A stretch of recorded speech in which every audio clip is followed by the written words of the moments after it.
अस्सलाम वालेकुम। वालेकुम अस्सलाम। जी सर, कैसे हैं आप? अल्लाह का शुक्र, एवन ज़बरदस्त, मज़े में। आज हम आपके पास क्वेश्चन लेके आए हैं। यूएस और कनाडा में डिफरेंशिएट करें आप। यार पहले तो अब यूएस जाओ ना, यहाँ बैठ के डिफ्रेंशिएट करती बैठी हो। लोगों ने कहना क्या हरकतें यार, हमें अमेरिका लेके नहीं जाते और हमें कनाडा और अमेरिका में डिफ्रेंशिएशन बता रहे हैं। ऐसे करते हैं कि मैं दोनों कंट्रीज़ के प्रोज एंड कॉन्स बताता हूँ, क्योंकि आई बीन देयर। अमेरिका में तो मेरा बहुत ज़्यादा टाइम गुजरा है। तो मैं ऑब्वियसली अगर अमेरिका में ज़्यादा टाइम गुजरा तो मैं टूवर्ड्स अमेरिका बायस्ड होऊंगा कि अमेरिका बेटर है इन एनी गिवन सर्कमस्टांसेस। यार कनाडा और अमेरिका में बहुत सबसे बड़ी चीज़ ये है कि भाई कनाडा में आपका सर्वाइवल बहुत आसान है देसियों का। पॉइंट इज कि भाई देसी बहुत ज़्यादा है वहाँ पे। सिख बहुत ज़्यादा कम्युनिटी है, हिंदू पाकिस्तानी कम्युनिटी बहुत ज़्यादा है। अमेरिका में इतनी कॉमन नहीं है। सबसे बड़ी चीज़ तो ये एक तरह से कह लो कि ड्रॉबैक है अमेरिका का। मेरे लिए ये प्लस पॉइंट है। आई वुड रादर प्रेफर कि मैं देसी कम्युनिटी से दूर रहूँ। तो बस हर बंदे की अपनी प्रेफरेंसेस होती हैं। तो मैं ज़रा कंफर्टेबल नहीं होता।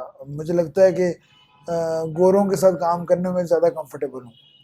तो हर बंदे की अपनी रीजंस होती हैं। मेरी अपनी रीजन है इस मामले में। को थोड़ा कंट्रोवर्शियल हो जाएगा अगर मैं कहूँगा, तो लोग कहेंगे यार देसी हो क्यों, अपने आप को बुरा भला कही जा रहा है। मैं भी देसी हूँ तो बुरा भला कही जा रहा है। तो लेकिन matter of the fact is कि आपको जो है America is way better than Canada as far as living is concern. लेकिन हाँ सर्वाइवल, अगर आप स्वीयर वेदर को बर्दाश्त कर सकते हैं तो कनाडा में सर्वाइवल ज़्यादा आसान है एज कम्पेयर टू अमेरिका। वहाँ पे जो सबसे बड़ा प्रॉब्लम है वो आपका स्वेयर वेदर है। वेदर लाइक -40 भी होता है, कुछ एरियाज में -35 भी होता है, -30 भी होता है। तो बड़ा डिप्रेसिंग हो जाता है टाइम्स। और आपने सारा साल ही बर्फ़ देखनी है, सारा साल ही आपने चीज़ें देखनी है, तो फिर वो आप बिल्कुल भी उसमें जो है ना वो नहीं हो सकते। तो सर बाकी मतलब बिजनेस वाइज थोड़ा सा बता दें। यार विच जनरली कंट्रीज तो देखो better? Business wise Canada is better for desis, क्योंकि देसी कम्युनिटी बहुत ज़्यादा है।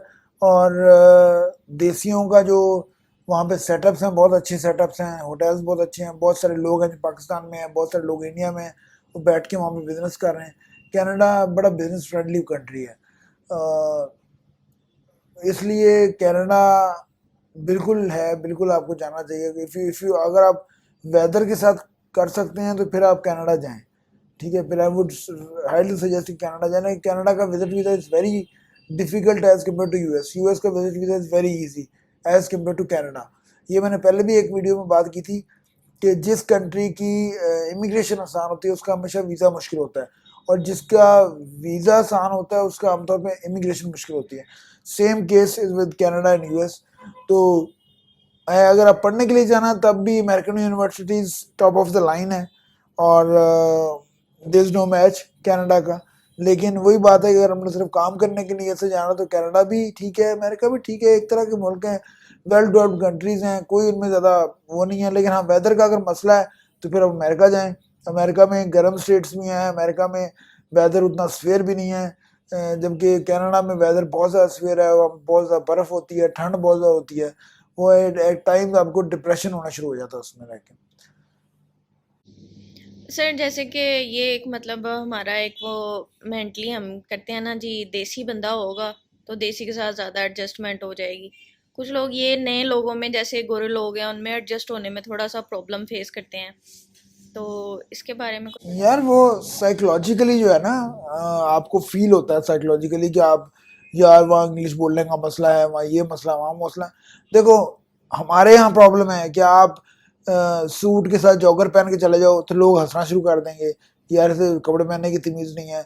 या आप थोड़ी सी गलत इंग्लिश बोलोगे तो उसमें लोग बोलना शुरू कर देंगे, मजाक उड़ाना शुरू कर देंगे। यहाँ पे वो चीज़ है, वहाँ पे नहीं है। वहाँ पे आप जो मर्जी पहनो आपको कोई परवाह नहीं करेगा। वहाँ पे आप जो मर्जी बोलो, अनटिल अनलेस आप उनको अपनी बात समझा रहे हो, समझा सकते हो, तो कोई इशू नहीं। उनको कोई मसला नहीं है आपकी ज़बान से, लैंग्वेज से, इस बात से। ना कनाडा में कोई इशू है, ना अमेरिका में कोई इशू है। दोनों कंट्रीज जो हैं बड़े फ्रेंडली हैं, दोनों कंट्रीज जो हैं बड़े उनका लोग अच्छे हैं। लोग जो हैं वो आपको सपोर्ट भी करते हैं। और मेरा नहीं ख्याल कि देसी होना कोई प्लस पॉइंट होता है। तो मेरा आप गोरों के साथ भी काम करो तो गोरे बड़े क्या कह लें कि बड़ा ऑर्गेनाइज होते हैं, बड़ा वो कानून के मुताबिक चलते हैं।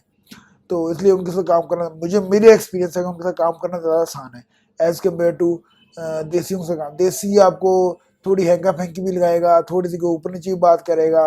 इन चीज़ों की वजह से भी देसी आपको जो है वो एट टाइम्स आपको प्रॉब्लम्स भी आते हैं। आपको मज़े की बताऊं, जो अमेरिका में या कनाडा में जो टैक्स वाले हैं वो भी ज़्यादा देसी बैठे हैं। ठीक है, वो आपको चीज़ें बताएंगे ये ऐसे नहीं ऐसे करने, ऐसे नहीं ऐसे कर रहे हैं, टैक्स कम पड़ेगा, ऐसे होगा ऐसे होगा। लेकिन आपको टैक्स की खलासी तो नहीं हो सकती। तो लेकिन वही बात है, अगेन फिर वही चीज़ रिपीटेडली मैं बात कर रहा हूँ कि गोरा जो है वो बहुत बेहतर है बिजनेस डीलिंग के अंदर एज कम्पेयर टू देसी।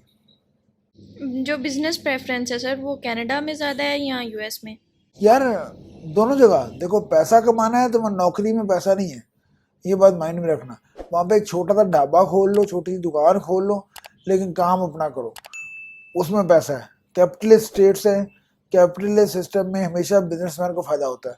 और वहाँ पे आपको, अगर आप बिजनेस कर रहे हैं तो आपको फायदा ही फायदा है। अगर आप बिजनेस नहीं कर रहे, आप जॉब कर रहे हैं, तो आप मेरा ख्याल हार्डली आप कुछ बचा सकेंगे, आप बचा ही नहीं सकते कुछ भी। आपकी वो EMIs होती हैं, इजी मंथली इंस्टॉलमेंट, वो उसमें आपको पूरा महीना गुजर जाता है। जी मैंने गाड़ी की किस्तें देनी है, मैंने फलानी किस्तें देनी है, मैंने घर का रेंट देना है, मैंने अपनी हेल्थ इंश्योरेंस देनी है, उसमें आपके सारे पैसे निकल जाते हैं।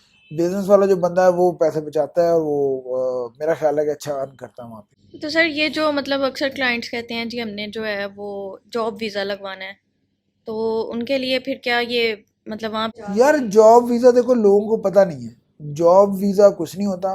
पहली बात यह है कि कनाडा में वर्क परमिट होता है, और अमेरिका में बिजनेस वीज़ा होता है। ठीक है, उसमें EB2 है जॉब वाला, जिसे कहते हैं जॉब की कैटेगरी में आता है। आपने करना है 100 बिस्मिल्लाह करें, लेकिन प्रॉब्लम ये होता है उसमें कि आपकी जो क्वालिफिकेशन है वो वहाँ पे एक्सेप्टेबल नहीं होती। तो यहाँ पे जो बेचते हैं, जो करते हैं कि जी हम आपको डन बेस पे करके देते हैं, आप वर्क परमिट ले लें, वो सारा फ्रॉड है। उसमें आपको एडवांटेज नहीं होता, उल्टा आपको नुकसान ही होता है उस सारी चीज़ के अंदर। कि आप जो है ना वो लोगों के चक्कर में आ जाते हैं कि हाँ यार मैं जाऊँगा, मेरा वर्क परमिट बन गया है। भाई सीधी सी बात है, आपकी पंजाब यूनिवर्सिटी की डिग्री को वर्थ क्यों देंगे जब उनके पास अपने पढ़े लिखे लोग मौजूद हैं, और जो state of the art universities के अंदर से पढ़े हुए लोग मौजूद हैं।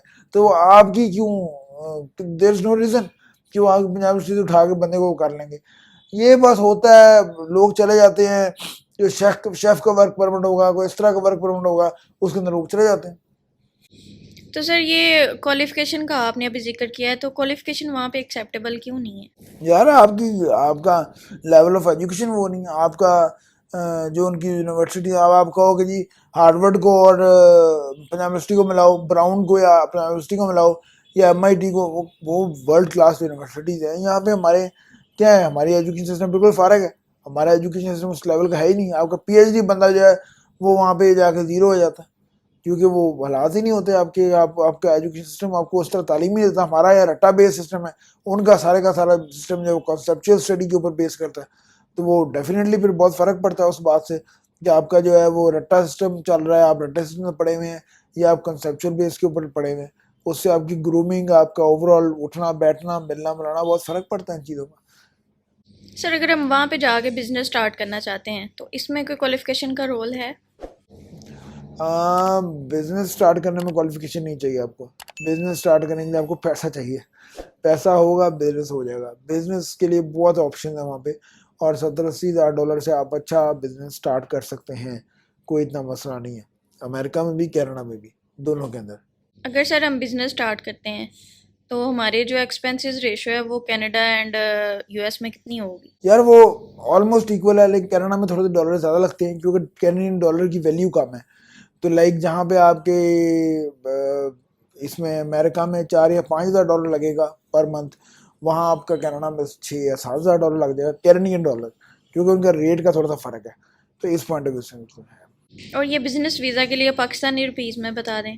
यार इसमें बिजनेस वीज़ा अगर सिर्फ लेना है, आपने इमिग्रेशन नहीं लेनी है और सिर्फ बिजनेस वीज़ा लेना है, तो वो तो 1 लाख डॉलर की इन्वेस्टमेंट है।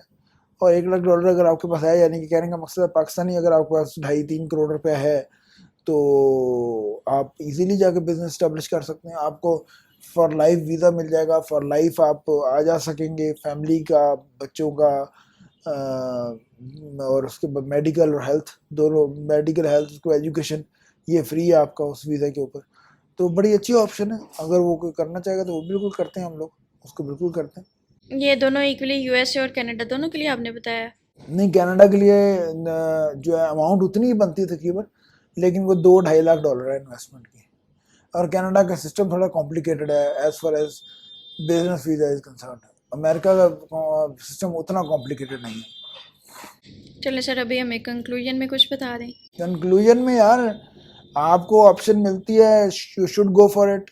कनाडा, अमेरिका, एजेंट से बचें, मेरा हमेशा से ये कहना है कि एजेंट से बचें, प्रॉपर बंदे से वीज़ा लगवाएं और जाएं, और जाके ऑप्शन, वहाँ पे बहुत ऑप्शन है। Once you get into America या कनाडा, किसी मुल्क में चले जाएं, वहाँ पे बहुत ऑप्शन निकलती हैं, थाउजेंड्स ऑफ ऑप्शंस। क्या वहाँ पे कोई ना कोई जुगाड़, कोई ना कोई चीज़, जो भी बंदा चला जाता है वापस आता है, कभी देखा है, वो बंदा वहाँ पे सेट हो ही जाता है। तो इसलिए ये कोई, it's not a big deal. आप जाएं, जाके ट्राई करें, वीज़ा लगवाएं, वीज़ा लगा के चले जाएं, फिर जाके वहाँ ट्राई करें अपनी किस्मत। और अल्लाह बहुत मेहरबान है, मेहनत करने वालों के साथ है, हमको देता है। जी चलें जी। ओके व्यूवर्स, आपने ये सारी डिटेल्स सुन ली। Please like, share and subscribe our channel.